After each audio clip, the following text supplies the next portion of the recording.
Donc voilà un petit tuto là pour ceux qui voudraient changer leur embrayage sur un Mitsubishi L200 année 2007-2008. À partir de 2007-2008, les nouvelles coques arrondies là par l'avant, comme celui-là. Donc déjà pour commencer, on pourrait faire des mettre en pause. Voilà comment ça s'appelle, la boîte de vitesse. C'est pour la boîte de vitesse 4x4, attention. 4 roues motrices. La V5 MB1 il me semble.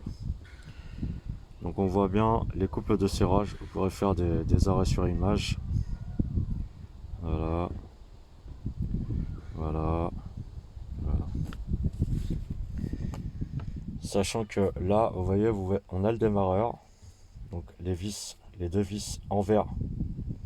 J'ai surligné ça qui vous intéresse. Les deux vis en verre, elles traversent la boîte de vitesse.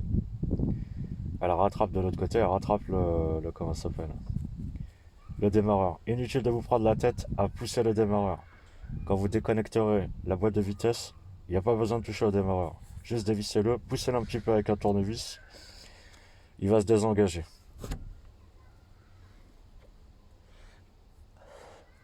Ensuite, on a les deux vis d'en haut, c'est les plus difficiles d'accès, mais c'est possible. Il vous faut deux rallonges, il faut vraiment par contre deux jeux de clés à cliquer, parce qu'il faut deux petites rallonges, deux grandes rallonges, deux cardans. Celle-là, il va vous falloir deux cardans pour l'atteindre.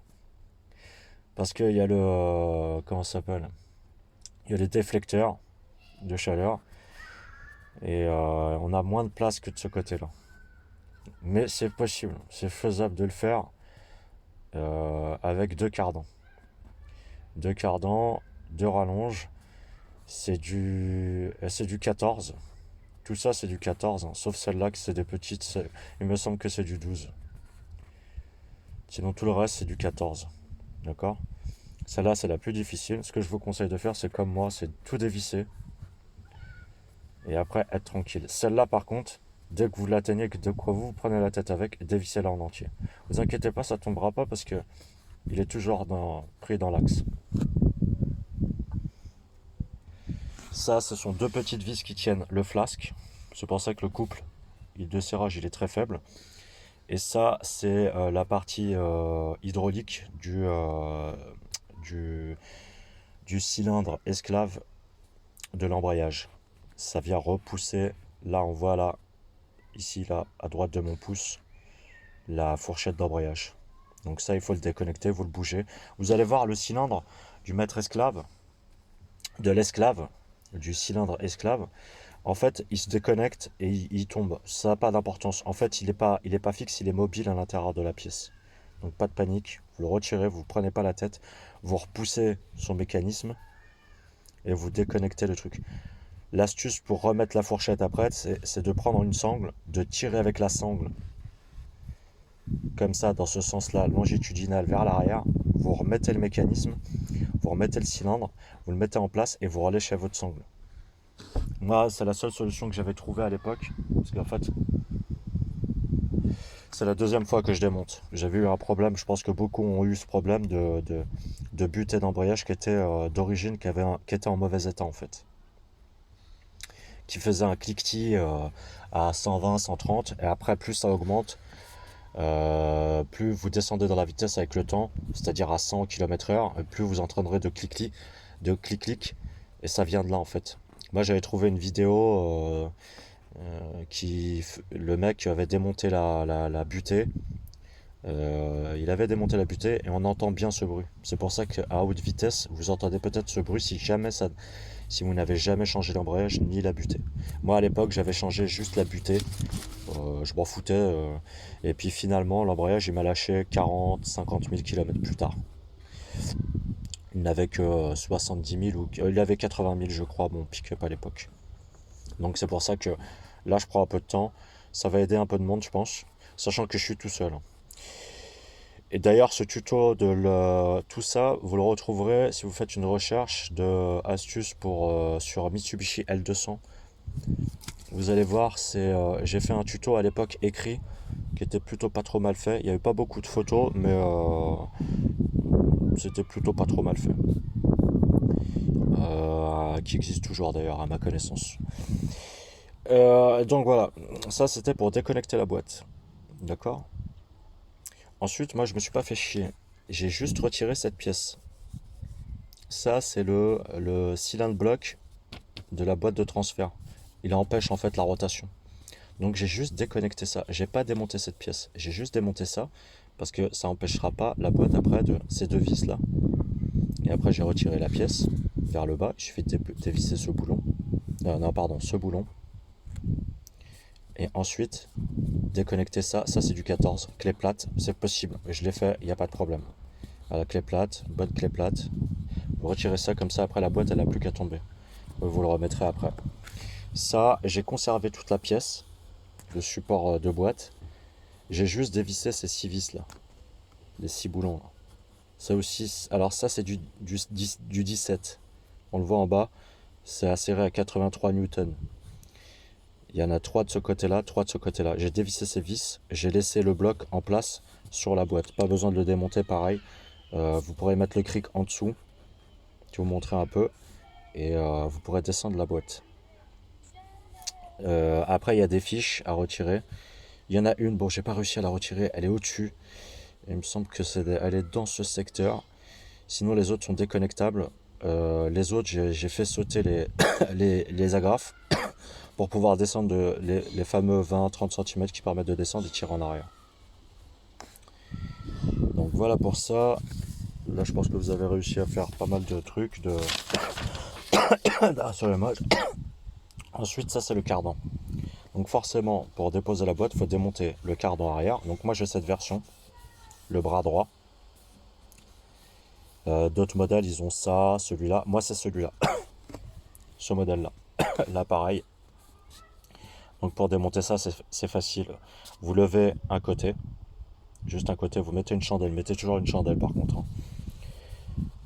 Vous levez d'un côté ici, vous posez votre chandelle. Il ne faut pas que la roue arrière gauche ou arrière droit tourne. Enfin, il faut qu'elle soit en l'air, pardon.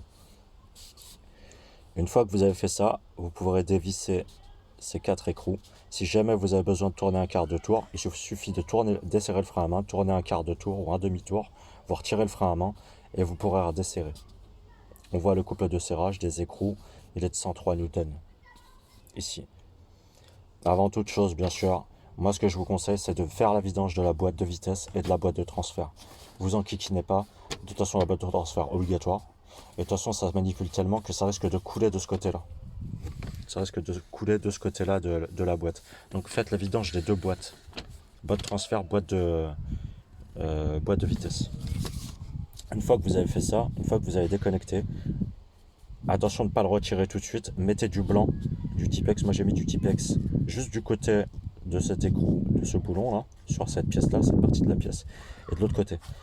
Pour le remettre exactement à la même place. Une seule marque suffit avec le blanc. D'un côté et de l'autre. Comme ça vous remettrez l'arbre. Vous n'aurez plus qu'à serrer. Parce que en fait, de ce que je vois et de ce que j'ai vu, bon, j'ai jamais vu sur d'autres vidéos ni d'autres tutos, mais on voit deux plombs qui sont plombés sur l'arbre. Donc je pense qu'il doit être équilibré pour être à un certain positionnement ou peut-être juste à la rotation. Donc peut-être que ça servira à rien, peu importe. Moi je l'ai fait pour là et pour l'arbre avant. Donc celui-là, une fois que vous avez fini de démonter, vous le faites tomber vers le bas et vous n'avez plus qu'à tirer doucement vers l'arrière. Il va sortir tout seul. Celui de l'avant, pareil, on déconnecte ici, là, on dévisse. Pareil, c'est du 14 de mémoire, clé plate, pas de problème. Vous shootez avec le pied, vous mettez à plat, allongé, vous shootez avec le pied. Là, pareil, c'est serré très fort. Là aussi, c'est plus petit, mais il n'y a pas beaucoup d'espace. Il vous suffit de tourner un quart de tour avec le pied, allongé, vous forcez avec votre jambe, vous allez l'avoir. Parce que même avec une grosse clé, vous ne pourrez pas rentrer de grosse clé. Là, pareil, de mémoire, comment j'ai fait là? Il faut prendre forcément de l'autre côté. Et en fait, on n'a pas beaucoup d'espace entre le sol et le truc pour pouvoir tirer avec les deux mains. Donc moi, j'ai poussé avec le pied. Comme ça, vous n'avez plus qu'à dévisser. Et alors là, c'est encore pire parce qu'il n'y a que les clés plates qui passent. Donc pareil, avec le pied. Une fois que vous avez retiré les 4, vous laissez tomber léger. Vous tirez légèrement Faites attention parce qu'ici il y a un joint spi pour pas l'abîmer. Il faut tirer vers l'avant du véhicule. Vous n'avez plus qu'à le faire tourner. Celle-là elle est un peu lourde. Celle-là ça peut aller. Et c'est le moment pour profiter pour refaire les graissages bien tranquillement. Les 4.1, 2, enfin les 3.1, 2, 3 sur les cardans. Ici et ici. Donc voilà, je pense que vous avez vu. Okay. Ensuite, je vais vous montrer. Je vais vous montrer l'embrayage. Alors malheureusement, c'est du. Alors le kit d'embrayage sur celui-là, je vais vous la donner. Alors moi j'ai pris, bon on s'en fout hein, de la marque, mais c'est du NPS M comme Marie 200 141. Le kit complet, cloche, embrayage et butée, il faut compter un peu moins de 200 euros. Mais grâce à ça, en fait, vous allez économiser. Le dernier devis que j'ai fait, il me semble, plus de entre 1500 et 2000 euros pour changer l'embrayage. Donc ça vaut le coup d'investir et de se prendre la tête. Sachant que je suis tout seul. Hein, mais franchement, si vous êtes à deux, c'est encore mieux. Après, ça prend pas 40 ans. Là, j'ai déjà il m'a fallu aller 5 heures pour poser la boîte. 5-6 heures. Même pas. Allez, on va dire 5 heures tout seul. Et donc, voilà la référence du kit d'embrayage chez NPS. Alors voilà l'embrayage maintenant. Ici il faut nettoyer, ça c'est le neuf, ça c'est l'ancien. Il était bouffé, ça c'est la butée que j'avais changé, qui était encore en bon état. Par contre l'embrayage bah il patinait. Donc j'ai décidé de le changer. Voilà le neuf chez NPS. Et là on peut pas se tromper, forcément il vient dans ce sens là. Ce qui va être le plus dur dans tout ça, c'est de remonter repositionner la boîte, mais bon. On va voir comment ça se passe. Donc voilà le kit. Il faut bien nettoyer le plateau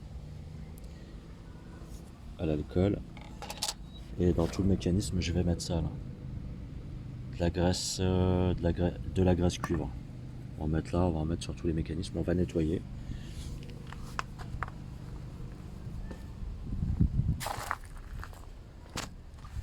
Et donc voilà voilà comment. Donc ici vous voyez, j'ai positionné une sangle à l'arrière pour pouvoir le tirer vers l'arrière pour pouvoir désengager la boîte. Le gros cric ici au niveau de la fameuse truc du support boîte. Donc on voit les câbles là-bas qui sont déconnectés. Ça sert à rien de descendre trop bas. Hein. Bien sûr j'ai mis sur 2 chandelles pour gagner de la place en bas. Et en fait l'astuce pour être tout seul, voilà. Mettez une barre ici qui traverse. Alors la première fois je l'avais fait avec la chevron, là j'avais un bout d'aluminium qui est renforcé.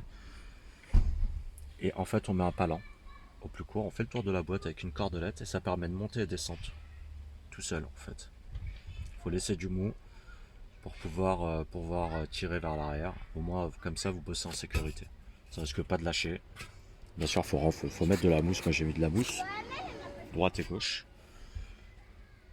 Et donc voilà.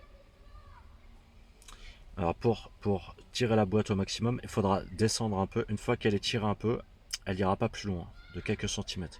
Il faut descendre pour pouvoir continuer à tirer. Parce que vers l'avant, en fait, vous allez être gêné. Après, pour les garnitures, c'est facile. Il y a deux vis à l'intérieur de la coudoir. Après, une fois que vous avez dévissé ça, vous dévissez ici, là. Vous déconnectez si vous avez les, comment ça s'appelle, les sièges chauffants. Il faut retirer la partie arrière d'abord et après la partie avant. Il suffit de dévisser les pommeaux de vitesse, vous retirez le truc et après vous aurez les leviers qui seront sur un mécanisme. Il suffit de dévisser il y a 8 boulons.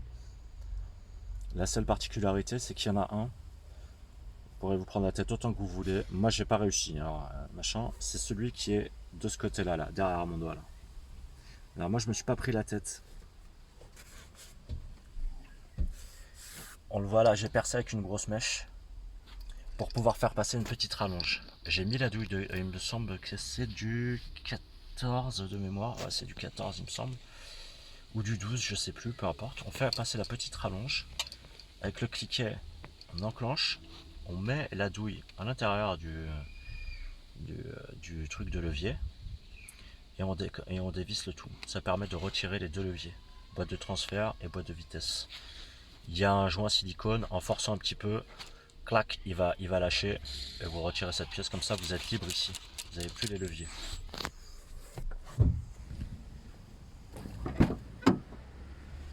Voilà les garnitures. On commence par la garniture arrière, puis après la garniture avant. Alors les trucs de levier, je sais pas où je les ai mis, peu importe. Vous avez compris, vous comprendrez quand vous aurez démonté. Une fois que vous avez démonté les garnitures, vous allez comprendre. Ici en fait c'est ce qui retient, il y a 8 vis qui permettent de tenir les deux leviers en place sur les mécanismes. Vous retirez les trucs, il faut le retirer pour pouvoir faire toute la manip. Donc voilà pour le palan. En baissant le volant à fond, ça passe. Là vous serez en appui sur le truc, bon c'est pas très grave. Vous pouvez protéger avec un chiffon ou un truc. De toute façon il ne sera pas trop en appui, donc il n'y a pas de problème. Je vais vous faire passer en bas.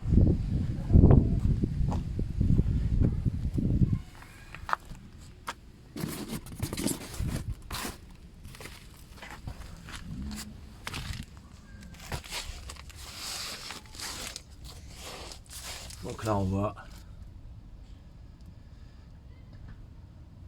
faudra regresser les, comment ça s'appelle, l'emplacement pour la fourchette. Et là en fait on voit le plateau qui est là. Il y a 6 vis, il me semble c'est du 14 de mémoire. Non c'est du 12 pardon, 6 vis de 12. Bien sûr il faut regarder l'état. Normalement il faut changer le guide, on le voit le roulement là. Problème, pour le retirer, il faut soit un marteau à inertie, soit démonter le volant moteur pour l'avoir par derrière. Il demande à sortir vers l'arrière du véhicule malheureusement. Bon moi je l'ai fait tourner, il n'a pas de problème. On le voit ici.